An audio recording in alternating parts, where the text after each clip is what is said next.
این کابل‌های عجیب و غول‌پیکر چی هستند؟ این کابل‌ها در واقع بخشی از یک شبکه گسترده هستند که زیر دریا قرار گرفتن و تمام دنیا رو به هم وصل می‌کنند.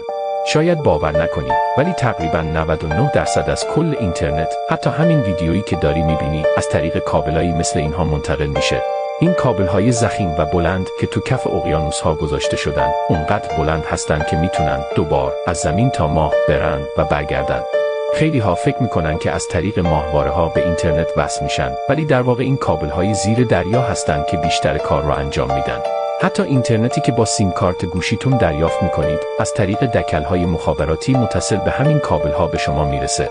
مسیر این کابل‌ها رو هم خیلی دقیق از قبل مشخص میکنن تا یه وقت کابل‌ها توسط عوامل محیطی آسیب نبینه و همینطور توی نزدیکی ساحل، چون احتمال آسیب دیدن بیشتره، کابل‌ها رو زره پوش میکنن و یا توی زمین دفن میکنن که سالم بمونن. این کابل‌ها رو معمولاً شرکت‌های بزرگ تکنولوژی یا مخابراتی میخرن و مسئولیت نگهداریشون رو به عهده میگیرن تا اتصال میلیاردها نفر رو به اینترنت تو سراسر جهان حفظ کنن.